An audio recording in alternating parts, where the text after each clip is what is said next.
Welcome to a football show, Monday edition. Paul Kaharski, paulkaharski.com, Braden Gall. You can, of course, support our great sponsor, Sinkers Beverages, by just searching Uber Eats and have that booze delivered directly to your house. PK, good afternoon, sir. How are you? Hello, I am well, thank you. How are you? I'm doing great. I'm looking for a name of the show. You want a few options here? I got a few options for you. Sure. I've got Demoralization Monday. You know, we had a moral victory last week. We're going to get started here. We have Malfunction Monday. I don't know about that. I don't know where you feel about that. We've got Welcome to a Forfeit Show. We've got that.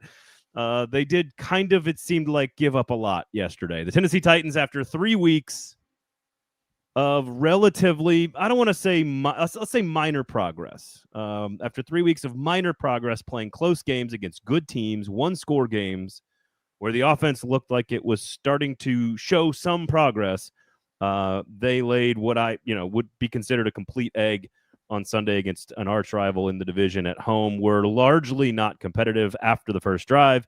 And, of course, the Jacksonville Jaguars, first place in the division, I might add, is a team that did not have to work hard at all to win the game. They got the lead, and then they just sat on them.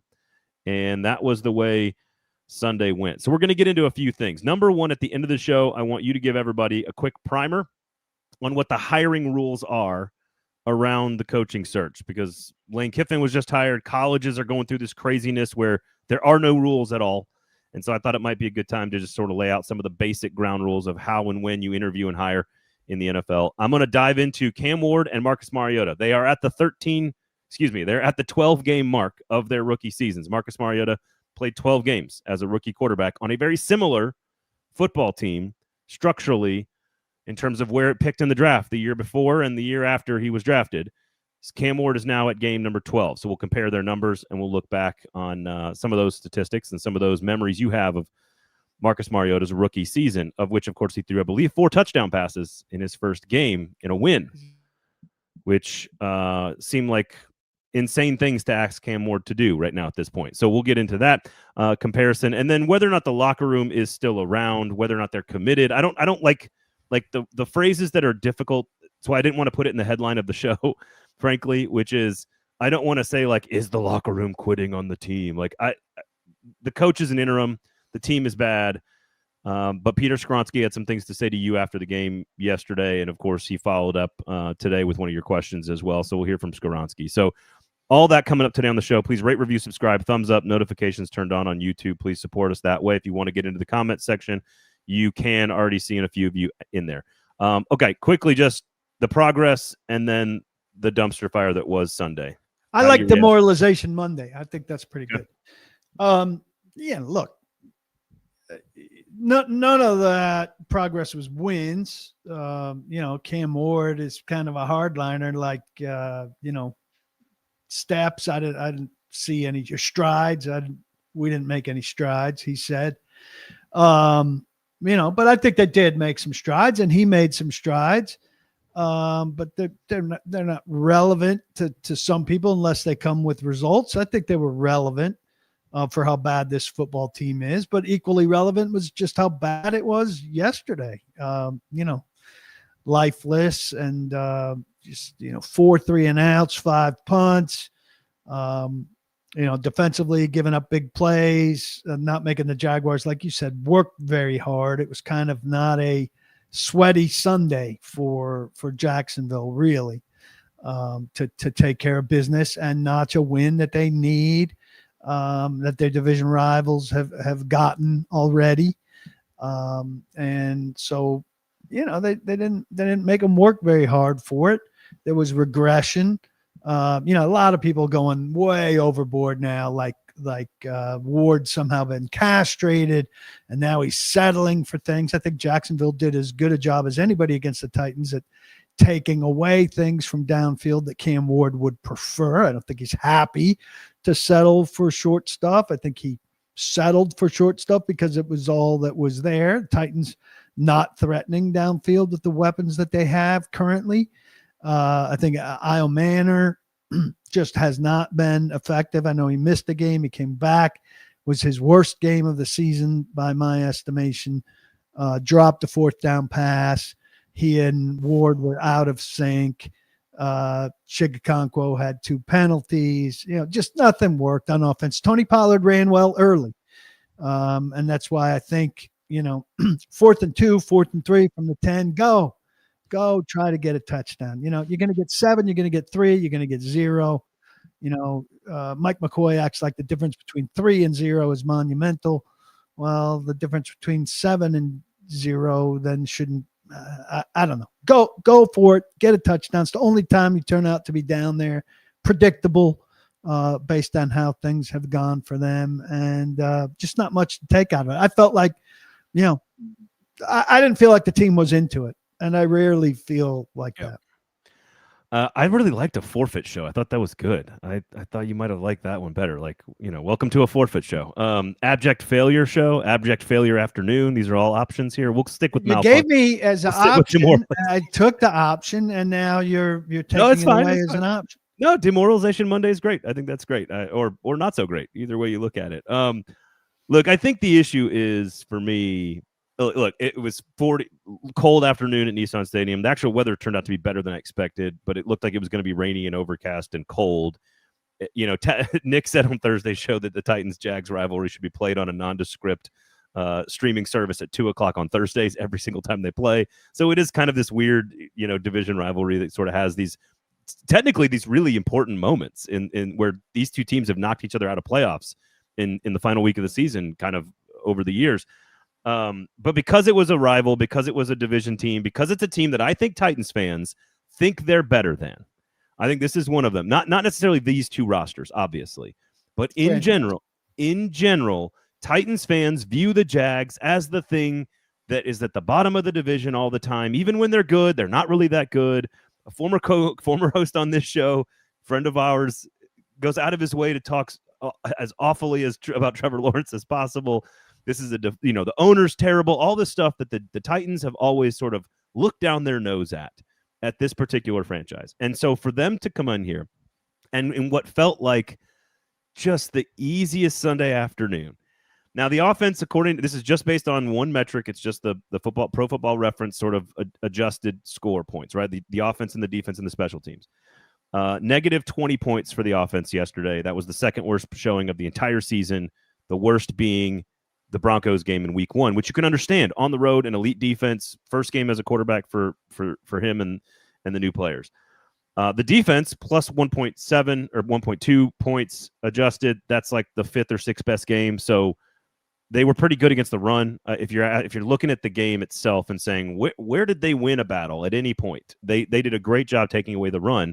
But the problem with that is that you don't have anybody who can cover right now, and the Jags lit them up for big plays. Special teams, negative 3.1 points adjusted for the special teams. That is the second worst game of the season. So when you start to put it all together, it may not be clearly the worst game of the year, but based on where we're at in the season, based on who they're playing, based on it being at home, based on the minor progress, if you want to call it that, after the last 3 games, for them to look completely inept in almost every way is really disheartening.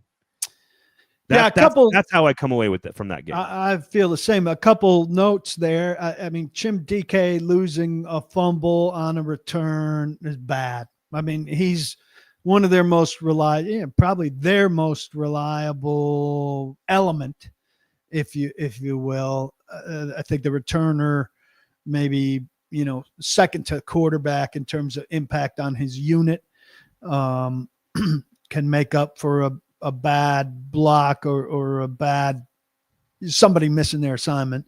And he's had a couple mishandlings of the ball lately. That's bad. And then I think Kevin Winston, people are getting a little carried away. Kevin Winston looked yesterday like an in-the-box safety who couldn't cover. In-the-box safeties who can't cover a dime a dozen in the NFL. You're saying they're getting out of with positivity. You're saying the people are too positive about him. Yeah. Oh, okay. I thought he got cooked in the secondary. He did not look good at all. Now maybe he's overstretched, but he's because he's playing nickel cornerback instead of safety. So he's being asked to be closer to the line of scrimmage and run with the guy instead of letting a guy kind of come to him. And maybe you're asking more of him than he can do there. I'll allow for that. but they didn't look good in coverage at all. So I'm disappointed by that for all of the hype that all of you draft nicks told me how great he was going to be. I don't think he looks very great at all. I think that's one of the elements that we could also go to and I think you use this in your story. 6 personal foul penalties is twice as many points as they scored is a bad ratio for any team. So undisciplined. I think when you look at the key young pieces, not one of them, I can't like J.C. Latham, and I see JP in the comments already saying this. Did you see Spears screaming at Latham after he got turnstile? I think you put that. I think Bedingfield had that in your story on. That's just a pathetic professional rep. It was pathetic. So J.C. Latham didn't have a great game. You look at Winston not having a great game in coverage. DK, who's the shining star of the class, has a fumble and a mistake. Iomander's back healthy, great. Drops a pass on 4th down, catches 1 ball. Cam Ward, we'll get into the Cam Ward of it all a little bit later when we talk Mariota, but Cam Ward, 5th game without a touchdown, 3.7 yards per attempt, his worst as an as an NFL player, the 9th fumble of his career leading the NFL, and 48 sacks, 4 more sacks leading the NFL. There's not a single part of the game other than maybe Jeffrey Simmons and the front stopping the run a few times. It's just there was nothing to take away from that game that was positive. And I think that, again, is just very, very demoralizing, I feel like. Yeah, and talking more about the Jags, the ease with the Jags took care of the Titans. Another thing is that they said mean things to the Titans, and the Titans react. Jeff Simmons said what was said to him, which was everyday football slander in the NFL. And Jeff Simmons said it as if, well, this guy said this insult to me. Of course I'm going to react. And Julius Chestnut didn't draw a penalty, but was in the middle of one of these scrums. I don't think he drew a penalty in the middle of one of these scrums. And it was because the punter told him he was going to kill him. So what? I mean, yeah. I think, Liam Cohen came out today and said he's heard that 100 times. And that it's typical trash talk. And I absolutely agree with that. And I talked to Skoronski today about, tell us about the level of trash talk on NFL field. He said, I don't do it. But yeah, there's crazy stuff said out there. It's not like a normal place. The competitive energy and the violence of it is a combination that leads to people to say things that would qualify as crazy in other environments. And if there are anybody clutching their pearls about the punter saying, I'm going to kill you, that's somebody that hasn't been around very much football.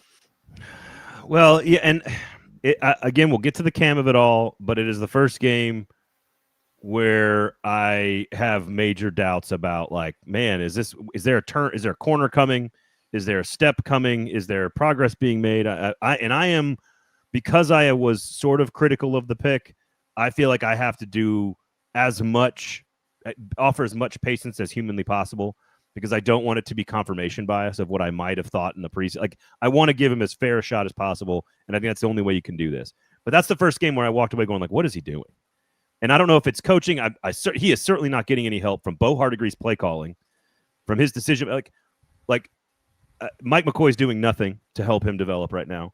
And so I'm not putting this all on him, but it's just the first game where I thought you didn't help anybody do anything. And that we'll get into that coming up in a little bit. I want to get to Simmons, the Jeffrey Simmons, and sort of the leadership question and him calling out the locker room and asking for, I don't want to say it's desperation, PK, but what was your sort of psychological evaluation of Jeffrey Simmons in his comments post game, where he's basically saying we've only got a few games to figure this out. It's on us to figure it out. We've got to get something established here. I'm sick of it. I'm tired of it. Well, it said he wants to be led. He wants to be coached. He's talking about, I know we can't really get into this until we play 5 more games and the coach is hired, but we need leadership and we need culture. And, tacit in that is that they're not getting leadership and they're not getting culture. And I don't know how much leadership and culture you get from an interim guy, but you get more. I think virtually every interim situation that I've seen, the Jeff Saturday thing was a disaster.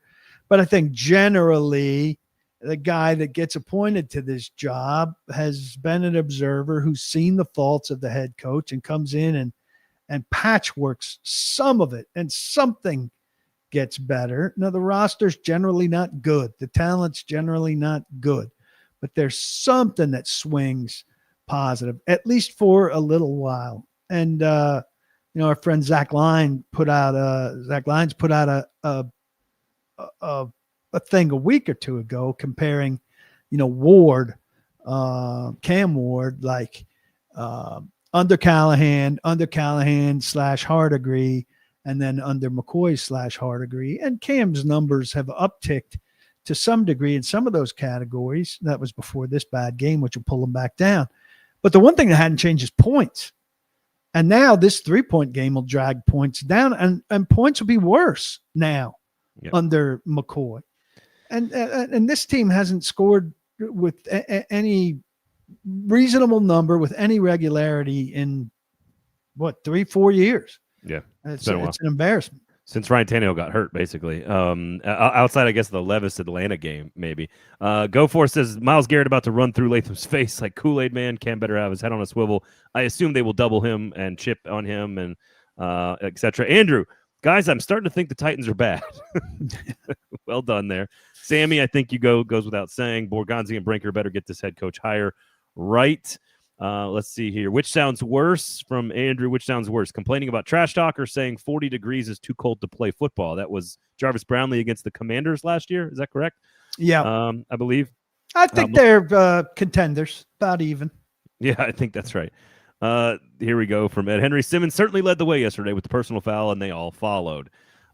We've traded away half the team and fired the coach. At no point will a lack of success be placed on Cam Ward. The roster is trash. I agree. But it could still be better trash than this. So we'll get to that coming up because either way. All right, let's get to Skoronski here because you said what you just said this a few minutes ago on the show. You basically said like I don't normally you don't talk, and I think you wrote this in the story too. So I'm paraphrasing here, but you can kind of punch this up a little bit, which is normally quitting or effort or focus or want to or care. Those are not things that we tend to criticize NFL players for. Generally, even in moments like this where they're 1-11. I think fans are far too quick to say, the guys quit, they didn't play hard, all of that. So I'm very slow to get to a point where I suggest that guys weren't into it or didn't play hard. I didn't feel like the Titans were into this game at all. And, I've got a pretty good relationship with Skoronski, and I said, convince me. My question was, convince me that guys give a shit, gave a shit today about this game. And he gave a good answer, Here you go. about himself and about the team. Here's got your question in it. Here you go. Can you convince me this team gives a shit and wants to be here? We do, because I can feel the frustration in this locker room right now. I don't think that frustration exists if people don't care. I think we're all pretty pissed off right now. It doesn't matter eliminated or what our record is. We want to go out there and try to win and put a good performance, and that wasn't that. And I feel a lot of frustration about that, and I come to work to try to be the best player I can. So we care. I feel the guys in this room working hard and care, and yeah. So. Are they slaughtering an animal in the background? Yeah. Like, what was happening there? I don't know that the audio translated as well when you resized it. Maybe it hurt it a little bit, but there's some loud conversation, but there's also some cackling in the background. Now it's largely one guy. Can you guess who that one guy would be? 49. Yeah, Arden Key. So did you get the second piece of this I got the second one. You set it up for me here. All right. So I asked Peter Skoronski again reasonably today. I said, I asked you yesterday about caring. You gave a good answer about you caring and other guys caring. But I posted this, and every Titans fan in the world commented on it.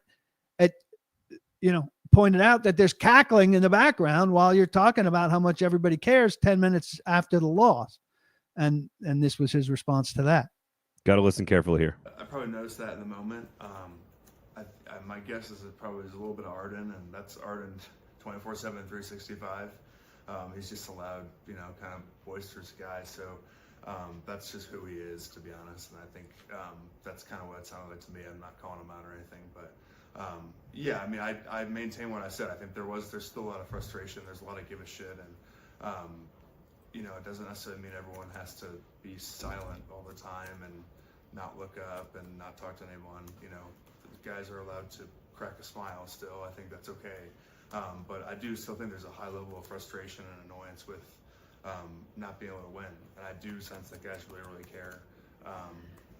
Unfortunately, I've been on some teams where we haven't been winning, and you see when guys kind of give up at times, and not whole teams, but individual guys. And I haven't really seen that. So I'm proud of the way guys have worked, and I do think that guys really do care and invest a lot.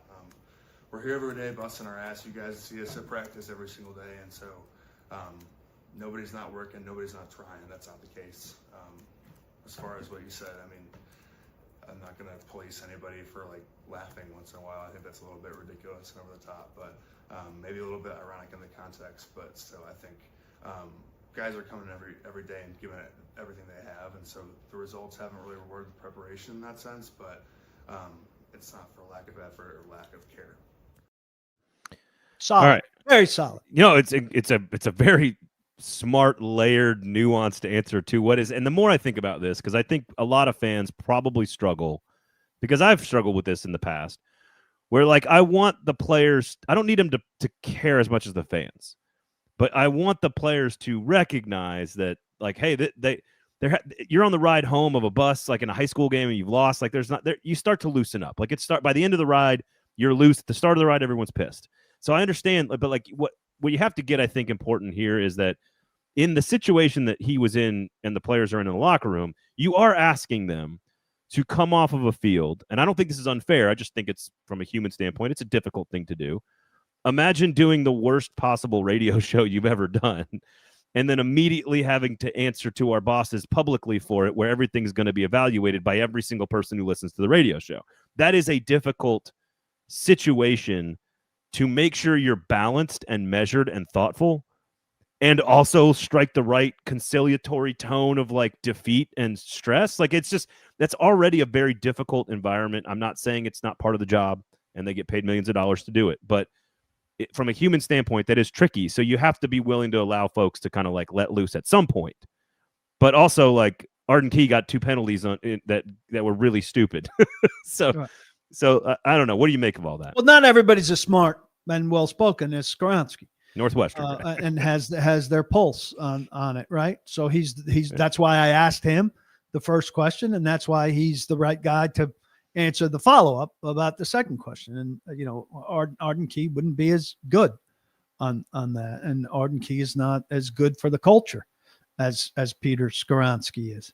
And you still have guys in here saying, imagine if we drafted Joe Alt instead of Latham. Well, you can't draft Joe Alt ahead of instead of Latham because Joe Alt's not available. So why are we imagining things that aren't possible? So friggin' stupid. Sorry. I'm with you. Imagine something that's possible instead of things that aren't. If you want to be frustrated that they should have taken Rome Odunze instead of J.C. Latham, go for it. They could have done that, right? Yeah. He was taking 2 picks later. Skoronski's a good player on a bad team who's thinks about things the right way. And look, I don't really have that big a beef with that locker room should have been in better form than it was. But in the middle of a loss, that's a blowout, and you catch a guy smiling on the sideline. Yeah, right. Guys are joking about how bad it sucks sometimes, And if you're saying, my God, I haven't had a game this bad since Pee Wee football, and you're telling the details of that, and somebody cracks a smile, and the photographer gets you right at that second, well, that's micro-examining to a degree. Right. It's probably not healthy for all of us. No, I agree. So do you think that what he's saying is correct, though? Do you get the sense that the team is still no, I wonder if J.C. Latham cares, and to what degree. I wonder to what degree T'Vondre Sweat cares. Those are my 2 big concerns amongst the guys in the starting 22. And I think those guys have personalities. They're pretty outgoing, bubbly, fun personalities. So I do think they have the potential to be contagious. And they have a similarity of being Rand Carthon picks. Rand Carthon, I don't think, was the greatest personnel evaluator. I think he saw some skills in them, but maybe overlooked some other qualities in them that needed to be managed. I think he and Anthony Robinson maybe were good at managing those personalities, but not everybody is, and not everybody is as willing to put into them what you need to put into them in order to get out of them what you expect out of a professional first and second round football player.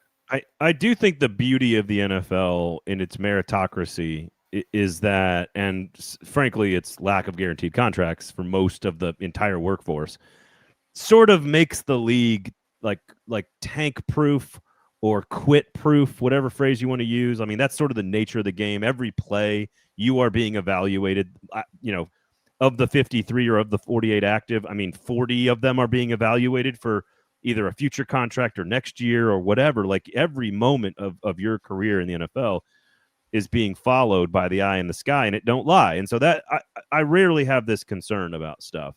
So I feel like, do you have moments in teams where this was similar? Was there a team that you've covered here that had, because I have never covered a team like this for the Titans. I started in 16 locally, and they have been good ever since, up until the last couple of years. So this game was a low point for my tenure covering the team in like 9 seasons. I mean, it goes back. I agree with you, and I've preached that same thing. It doesn't make sense to stop caring, to mail it in. It affects your bottom line, your agent, your friends. Your agent for sure should be advising you that. Your teammates should be advising you that. But we've been told recently, and by not the best, I mean, by Simmons for sure, but by Arden Key, who's not the best example, but who has learned and gotten better over the course of his career, that you'd be wise to listen, that these guys don't listen, that the young guys don't listen like they did when they were young guys. And, I wrote, I think they're talking to first and foremost Latham and Sweat, who aren't playing particularly well. Latham's playing really poorly. I think Sweat's playing low impact. He's had 4 tackles over the last 2 weeks. 1 tackle yesterday. Wasn't an impactful player. And so I think those things are dangerous. I mean, I think Pac-Man Jones didn't care to a certain degree. Like, look, Pac-Man Jones' thing was he didn't play to the script. He didn't play to he was too good. The playbook. He just did his own thing. Yeah. And on his athleticism, he had some very successful moments, but he'd also be caught not doing his responsibility. And that's a danger also. He got to the NFL because he was so gifted that he didn't have to do all the little things right. And there's a lot of players on this team that have gotten to the NFL because they do a lot of the little things right. The problem is a lot of them are limited physically, like Alec Ayumanor. I think he does everything correct, and I think he's a good player, but I think he maxes out his athletic ability. When he reaches his peak in the NFL as a number 3 receiver or whatever it is, a solid contributor like Nick Westbrook-Akine, frankly, who maxed out his ability because he did all the things right. He worked his ass off, et cetera, et cetera. I think there are some guys on the team like that. It sounds like you don't have a moment in time that you compare this to, though. Like Wisenhunt's teams were pretty bad. There's not a moment where, like, is this? I'm trying to get the context here. Is this worse than you've remembered it in terms of? I don't have a great memory for like games. Is one of my lesser things in the job that I do, and so I've got a lot of recency bias in terms of that. In terms of giving up on a coach, I mean, I think guys gave up on Wisenhunt when he insisted on doing things like one-on-one matchups with J.J. Watt, with an incompetent tackle. So and I sense some of that with McCoy now, the way Simmons was talking. Guys don't talk about the next coach 5 games out. And he did very clearly. Although I did get a request from a local reporter who covers Metro Beat, who said, I think you guys should broadcast the Monday show with PK in like a Walter Cronkite voice and just do the announcement of the firing of an interim coach. Like this just in the CBS News desk. Mike McCoy, interim coach of the Titans, has been fired. I mean, if they fired him, they'd make themselves look bad again. In some way, shape, or form. Who's the outlook worse right now, the Preds or the Titans? I think the NFL football, you can turn it around a lot faster. But they are both right now the number one pick in the draft in both drafts, just for the record. So we thought it was bad last year. It's even worse right now. Here's an interesting one, and this was not a topic on the show, but it's because I'm not haven't fully finished the work on this. But only prayers that Mike Borgonzi, which is such an huge, only prayer is Mike Borgonzi, which is such a huge unknown. I am starting. I don't know about you, but I really want to learn and find out like what makes him tick. How does he work? What is he different than with Chad Brinker? What's Chad Brinker doing more? How involved is he in the coaching search? And from what I've gathered, and this is just very preliminarily, that this front office is working a lot harder.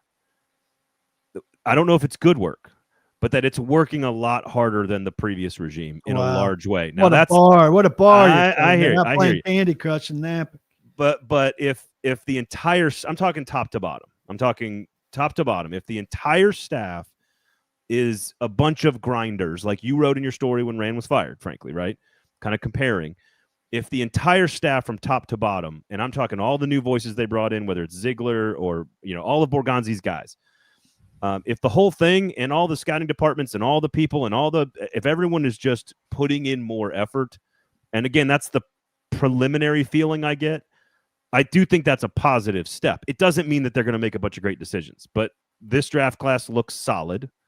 And if they got there because they did their diligence better than the previous regime, which granted is not a huge bar, is at least a positive step in the right direction. No?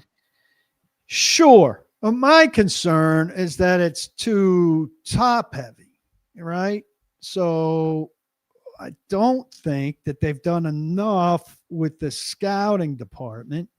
And then you've got Borgonzi and Brinker and Dave Ziegler and Reggie McKenzie and Dave Sagany. Those are 5 high-powered football executives. That's pretty top-heavy. And I think those guys are doing, that's a committee. That's like a top-heavy committee that is going to be sorting things out, hashing things out amongst itself largely. And I want more stuff from on the ground, and I just don't think this organization values that to the degree that it should. Okay. I do think most of it is all of that brain trust, though. I think the folks that are worried that Chad Brinker is going to be involved in draft picks or free agents, I don't think he is as much as people think in general. Now, he might have to sign off on the coach, and Amy will have to sign off on the coach, and maybe Bryce Wasserman will have to sign off on the coach.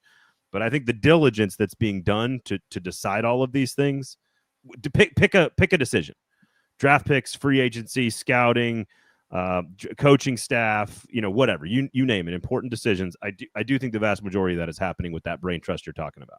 Yeah. And I do think the bigger the decision, the more Brinker is probably involved. Yep. I think that's fair. All right, let's get into the Cam Ward, Marcus Mariota comparison here. Sinkers Beverages. Make sure you check them out. 5 consecutive years of being named Liquor Store of the Year, not by me, not by PK, but all of you out there in Nashville shopping at the store. Award-winning beer fridge, fantastic bourbon selection, all kinds of huge expertise in the wine area. They've got a huge tequila selection. They've even got single barrel picks for tequila as well.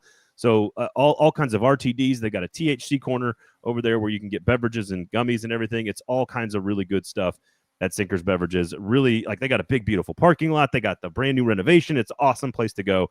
So go shop at Sinkers Beverages, serving the community for over 40 years.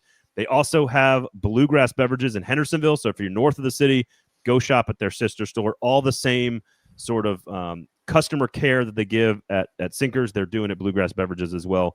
They're over 50 years of serving the community, so almost 100 years of taking care of Nashville's needs in this area. So make sure you support them, good local businesses that support this show and all of your interest in the Tennessee Titans. So there you go. Make sure you check out Sinkers Beverages. Shotgun Willie's Barbecue, award-winning brisket right there off of Briley Parkway.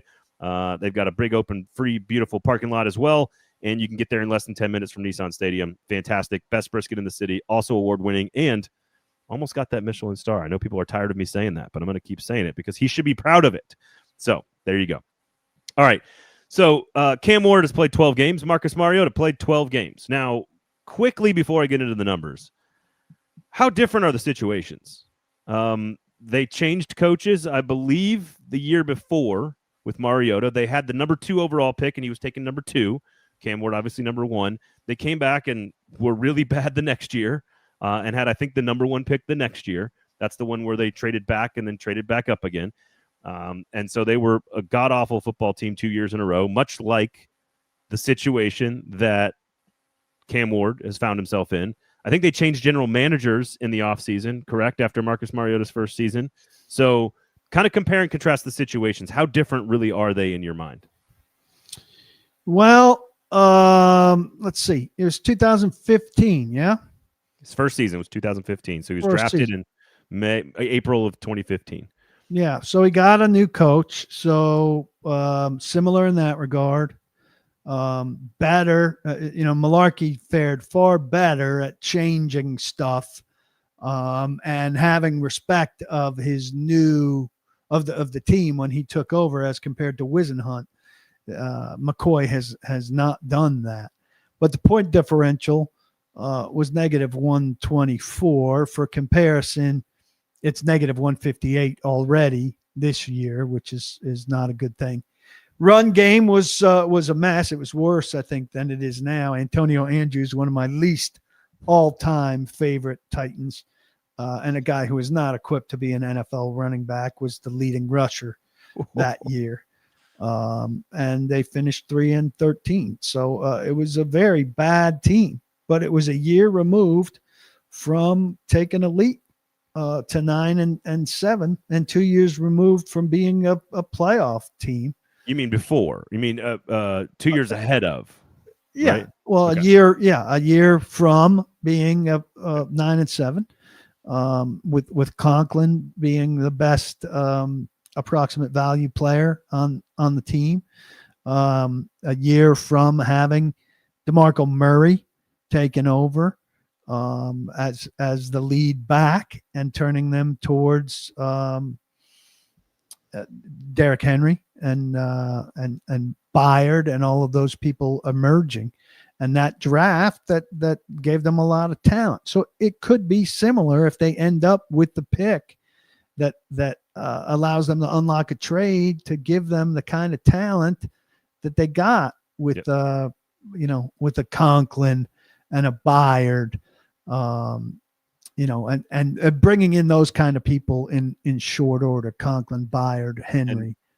And that was Robinson in between Mariota's rookie season and his second season, right?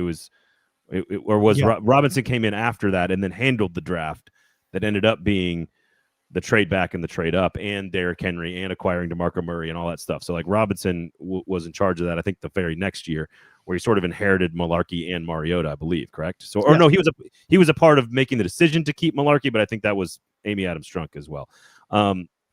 And then look to the folks in the comments saying there was no Delaney. Jason said there was no Delaney Walker on this team. I agree with that. Taylor Lewan was kind of already established the year before Mariota, so the left tackle position was sort of handled by an extremely athletic, very talented person at the time. I'm not suggesting that they're identical. No, but this was the second worst team in the NFL, and then the worst team in the NFL based on record. They drafted a rookie quarterback, changed coaches, and came back and were awful the next year. That is basically what we're seeing right now. And through 12 games, it's not even close. Marcus Mariota is significantly better than what Cam Ward has delivered so far on the field. Let me give you some numbers here. Marcus Mariota, 9 touchdowns, 6 interceptions, 63% completion percentage, 248 yards rushing and a touchdown, 7.2 yards per attempt, and 170 yards passing. Oh, wait, that's Mariota this year. That's Mariota today. Today, he has 1,400 yards passing and more touchdowns than Cam Ward today, this season.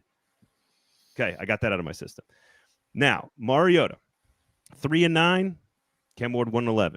You're not suggesting that you would want Marcus Mariota here. No. I wanted to have a little fun.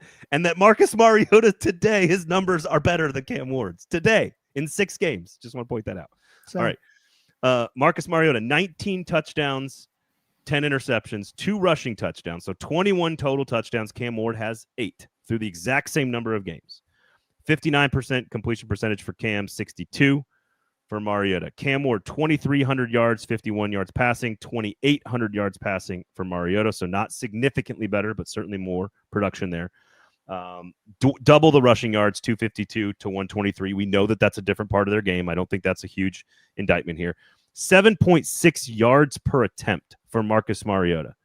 5.7 yards per attempt for Cam Ward is an astonishing difference. 48 sacks for Cam Ward, 38 for Mariota. Quarterback rating 75 for Cam Ward, 91.5 for Mariota. 10 fumbles for Mariota, 6 lost. 9 fumbles for Cam Ward, 6 lost. It is kind of eerie, some of the things that are similar, but the point of looking at this was not only have they played the exact same number of games, but they are kind of doing it in similar situations. And Marcus Mariota had 4 games in which he did not have a touchdown. That's expected. Cam Ward now has 5. The problem is Mariota had 5 games in which he had 3 touchdowns or more. And Cam Ward has 1 game in which he has scored 2 touchdowns, and that was not passing. So how concerning should it be that Marcus Mariota was significantly better as a rookie on an equally bad team as Cam Ward? Yeah, I mean, it's definitely Cam has not been good enough, and his surrounding cast is not nearly good enough. And Mariota got off to a relatively good start, all things considered, and the bad team he had. Now, he was getting abused, which is the number one reason that Whisenhunt got fired, is with protection issues. Whisenhunt just refused to double, and he refused to kind of concede that the people that he was rolling out there, some really low level, below replacement level caliber offensive linemen, he would not come to terms with the quality of the people that he was rolling out there, and it was really better. But weaponry wise, Mariota had Sam is saying, of course, Mariota had Delaney, surrounded by first and second round wide receiver, a better O-line, and a more competent staff. I don't necessarily disagree with that, but 10 times the roster. Mariota had 10 times the roster. I mean, you just laid out the running game, like the best. Like, no, I think he said he had 10 times the roster now. That's not what he's reading. Look, this is Dorial Green Beckham, Dexter McCluster, Kendall Wright, Harry Douglas, Bishop Sankey, and Antonio Andrews. No, the run game was horrible. Antonio Andrews makes me cringe. But I'm not saying they weren't better. I'm not saying that it wasn't a little bit better and that the coach wasn't maybe a little bit better, or that the offensive line clearly with Lewan wasn't a little bit better. Conklin was the next year, right? It was the next year. He is saying in Washington 10 times the roster. Oh, yeah. Oh, Washington. Yeah, I'm just kidding about that. I was completely kidding about that. But I think after the game, it's checking down on 4th and 18. It's throwing on 2nd and 17. You're throwing a 3-yard pass, and then on 3rd and 14, you're throwing another 3-yard pass. It's the football, handling the football well. There is a disconnect there right now. And I'm not saying he's not going to be good. This is not, and I'm being prisoner of the moment. I understand that. Coming out of that stadium yesterday, I was like, that was one of the worst performances by an NFL quarterback I've seen in a long time in this city. That's all. And it doesn't mean everybody else isn't guilty too. Coaching staff's not helping him. I'm not disagreeing with all of that. But I thought looking at the 12-game sample size would be an illuminating experience, and it was. Yeah.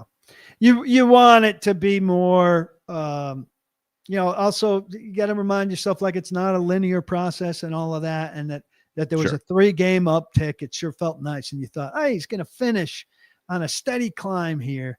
And it's going to really give us something to hold on to. And you go into the off season selling this guy to the coach, and they're going to come in and whatever. Now that one bad game, and you feel like, oh shit, it's going to be a complete downturn, and he's going to turn into a disaster. And Io Manor can't catch a thing. And now, there were Restrepo bros, or, maybe he misses a game here, and those 3 catches a game are going to disappear. And that's going to be the Restrepo bros. The Restrepo bros would be better, but I don't think people would get it. The Restrupt Bros wouldn't get it, so I need There to you go. soften it if you get Yeah, no, I what got I'm you. saying by I got you. soften. I got you. Yeah. It's just such a mess and a headache and everything. And look, what do we want over most of all in this as a guy who wants games and to watch football instead of play the draft game on my computer is the end of Mike McCoy. And honestly, I'm telling you, Amy, if you want to start to score points with fans, do not interview this guy for the head coaching job. He's done nothing to deserve your courtesy. I don't imagine that's going to happen. Oh, they'll interview. Because normally you hire an interim as the sacrificial lamb. Like he's not in college. It's different. Like in college, the last two interims here got the full-time job. I guess that's true. And then 2 years later, they had to fire him, even if he was and he did a good job. Well, the one before that got the job for 11 years. Yeah, that's true. Let's see here. Where I'm trying to look. LCT says, I'm hearing the Braden is team competition with Levis. No, I appreciate you making the joke, though. Let's see here. It's the Strep Squad, PK. Get it right. Restrepo Bros. I'll name you. If you're one of you, you can't name you. There you go. This is a question from Sean. Sammy, you're talking to Sean. I don't know what Sean's point was. Makes a good point. What's the strength of schedule comp for the rookie Marcus and Cam? That's fair. Well, we know it wasn't this. We know it wasn't. We know this is the hardest. One of the three hardest since 1980. I think it's the hardest Titans schedule probably. Period. As a Titans organization, so I think it's easy to say that. So Ed Henry's given me credit for souring McCoy on the job. have I soured McCoy on the job? I do not think he likes walking in there on Mondays. No, I don't think he does. It's not me alone, but I take my share of credit for it. This is an interesting point here from Mike. I think it's fair to say firing Callahan was pointless given what McCoy has been and what it's seemingly starting to do to the locker room. I will ask, this is an interesting point. What was the harm? What do you gain in the search process? Because this is a perfect segue into the sort of the rules of hiring. What do you gain as an organization by having fired your coach? Definitely week 6, but even like now, if you were to fire somebody week 12, 13, 14, 15, what do you gain over just waiting to the end of the year and saying, hey, we decided to go in another direction. We appreciate your service for 2 years. You can talk to people who are not employed in the NFL now. So legally? You can talk to, legally. You could talk to Mike McCarthy. You could have talked to Lane Kiffin. You could talk to college people. You could talk to unemployed NFL people now. How strict can the NFL legislate cell phone use away from the facility? Like you telling me, but they got in trouble. Gannon and the GM in Monty Ossenfort got in trouble, and I think they either got fined and lost a middling draft pick for too early communication. So here's the rule: that you can start to request permission to talk virtually to coaches employed by other teams starting the Monday after the last weekend of the regular season. So the Monday after week 18 concludes. January 5th, I believe. I think it was January 5th it was January 6th last year. So whatever it is this year, you can officially begin to ask teams for permission outside of their head coach. They have to grant you permission. It's a formality. And you can have virtual conversations with those people. There's a limit on how much, but that's to prevent tampering. Then you cannot talk to them in person until after the divisional round of the playoffs, whether they're in the playoffs or not. Then if you've done the virtual element of that, you can talk in person to teams that are to coaches whose teams are in the Super Bowl in person during the bye week between the conference championships and the Super Bowl. Is this like you have formal email requests queued up and ready to fire off at 12:01 on Monday the 5th or whatever it is, and you spread out, you cast it to almost everybody, or do you go after the one guy you think you want? You've got the minority hiring element in all of this. Can you actually, and I don't think anybody in the organization would want to do this, but in theory, could you do 6 virtual interviews, make sure you fill up all your obligations from a minority standpoint, and hire a guy just right then that week? Do you have to? Is there anything that says you have to interview in person? No, but you'd be stupid to interview off of virtual, I think, and hasty. Point is, if you had a guy you knew you wanted, and you've done the back channeling, which of course is supposedly illegal, but don't tell me that some other guy who has a number can't reach out to another guy who's got a number, who knows the agent, who knows what the coach wants or whatever. Like you can't keep people from communicating and having friendships. No, but this whole it was a wild card round until, I don't know if it's new this year, if it was new last year, to slow it down to divisional round, to slow the process down, which was the NFL's intent. And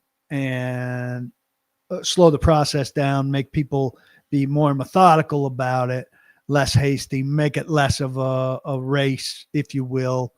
Now give everybody more of an equal shot, basically. Okay. Doing more back channeling, and nothing stopping agent conversations, which I'm sure have gone on already. Somebody here, Brian Flores, bringing Bobby Slowick. Well, Bobby Slowick fell out of favor in a big way. He's not as popular as he was. Brian Flores has a case going against the league. Albert Breer told Stillman, and I think this is a smart thinking, that of all the teams in the league who would hire a guy who's got a case against the league, Titans are among the most unlikely to hire him, given that Adolfo Birch, who used to work in the legal end of the NFL, has a high-ranking position with the Titans front office. What I find interesting about Flores, though, is that he checks a lot of the boxes that like, I think he's a brilliant defensive mind. I think he's a leader of people around him.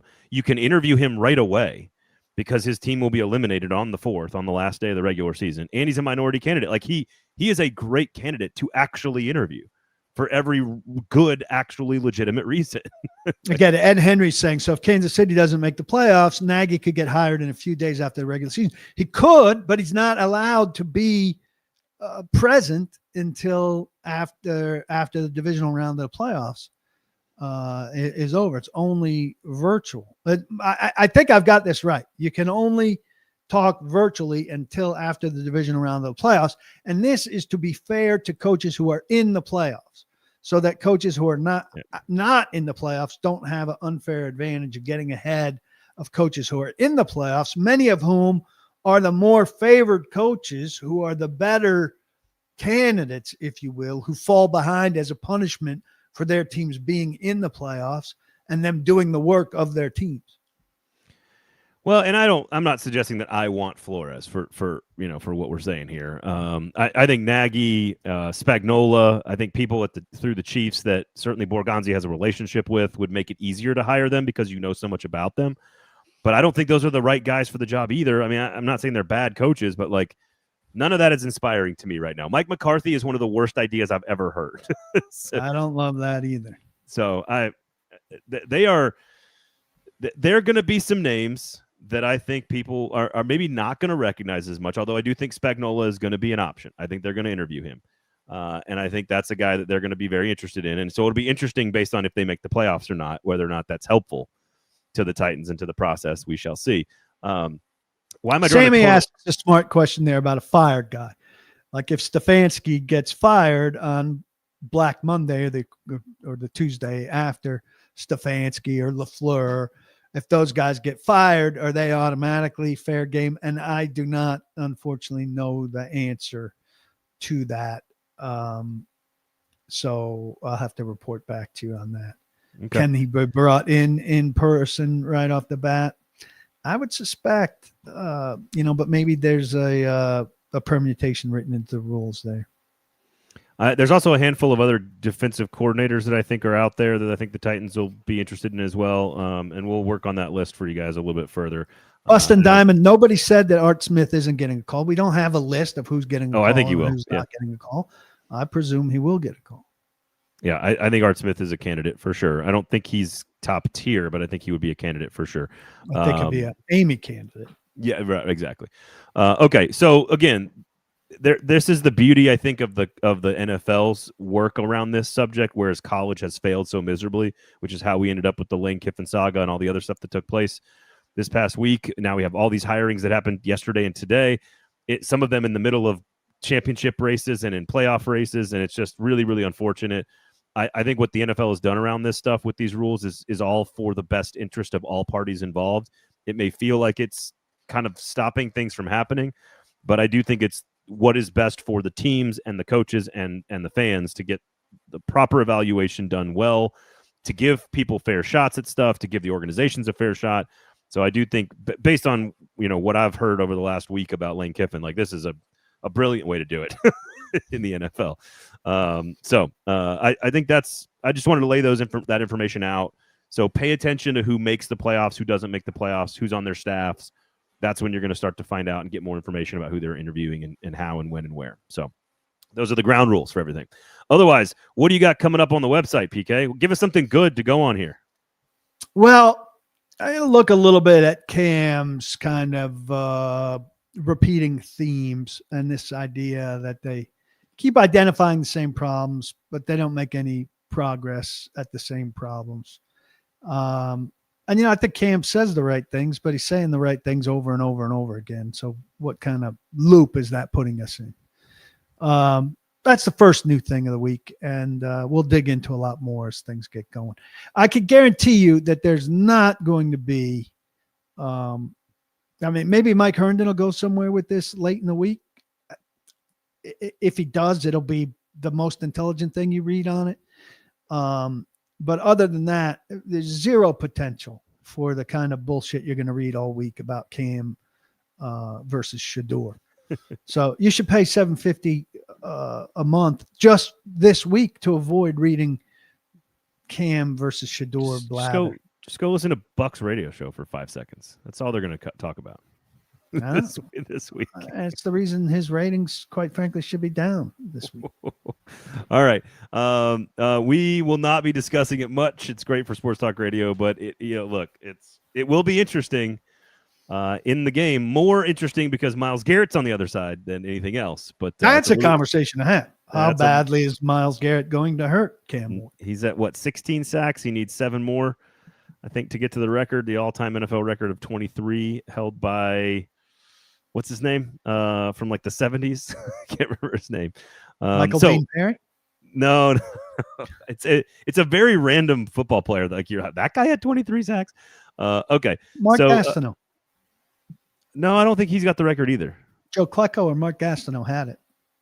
Yes, Klecko or Gastineau was at 3, I think. Am I already wrong about Ryan's correcting me? Did he have 3 yesterday or something? Hang on, just give me 2. Now I'll find it. Just give me 2 seconds here. Come on. It won't look how fast I can do this. Sammy says 16 in the last 6 games. Oh, that's what it is. He only needs 4. Al Baker, 1978 Detroit, 23 sacks. Gastineau, 22 sacks. He's tied with Jared Allen, Justin Houston, Deacon Jones, who did it twice at 22. Strahan and Watt have 22.5, and Myles Garrett is at 19. That is correct. Al Baker only came up when they went back and counted sacks that hadn't been previously counted. But 2001 was Strahan with 22.5, and TJ Watt 2021 with Pittsburgh at 22.5. So maybe he gets the record this weekend with like 4 more games to go. So I wouldn't doubt it. There you go. All right. Thanks to Sinkers Beverages, Shotgun Willie's Barbecue, paulkarski.com, all the other great shows across the network. Please go support them. Thursday morning, Nick Suss and I are back on this show. So thank you for hanging out, watching, and being a part of this. Please share it. Please tell somebody about it. We also have SEC Football Live on Wednesdays with myself and Trey Wallace. We've got the Gold Standard covering the Preds with Emma Lingen. We've got the Hot Read podcast this week. We got Music City Audible. We've got the Paul Karski podcast. We got all kinds of stuff. Lamestream Sports with Steve Cavendish talking about media and business. So lots of big stuff on the platform this week. So please go check it out. For PK, I'm Braden Gall. Thank you for listening. Thanks for hanging out. We'll talk to you next time. Peace and love.